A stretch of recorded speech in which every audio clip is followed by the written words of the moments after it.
Bismillahirrahmanirrahim. Assalamu alaikum friends. I am Mohammad Hassan and you are watching AutoCAD With Asad YouTube channel. Friends उम्मीद करता हूँ आप सब खैरियत से होंगे। तो आज मैं आपके लिए एक नई AutoCAD के रिलेटेड वीडियो लेके आया हूँ। तो आज की इस वीडियो के अंदर भी हम एक 2D ड्राइंग की प्रैक्टिस करेंगे। तो ये मैंने यहाँ पे एक पिक्चर ओपन की हुई है। तो आज की इस ड्राइंग के अंदर मैं आपको यही शेप बनाने का तरीका बताऊँगा।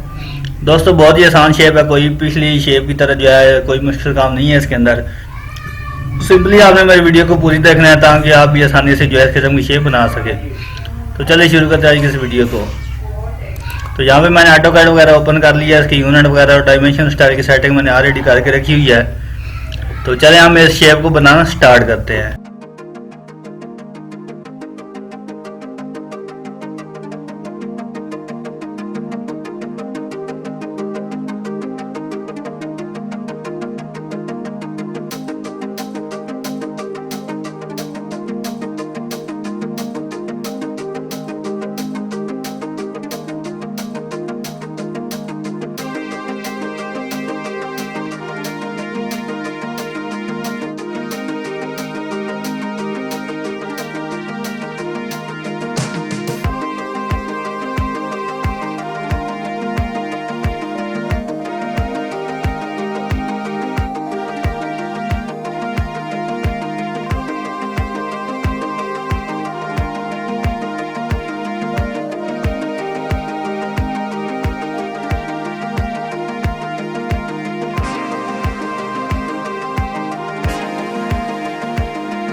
तो दोस्तों ये तो हमारी आज की वीडियो, आप देख सकते हैं हमारी वीडियो जो है वो हमारी ड्राइंग बिल्कुल पिक्चर वाली ड्राइंग के हिसाब से बिल्कुल सही बन गई है। तो कोई मुश्किल काम नहीं है इसके अंदर। तो दोस्तों अगर आपको मेरी वीडियो पसंद आई है तो वीडियो को लाइक कर दें और मेरे चैनल को ज़रूर सब्सक्राइब करें, क्योंकि मैं इस तरह की इंटरेस्टिंग वीडियो आपके साथ शेयर करता रहूँगा। तो इंशाल्लाह जल्द हाजिर होंगे एक नई वीडियो के साथ। आप तक के लिए अपना ख्याल रखें। अल्लाह हाफ़िज़।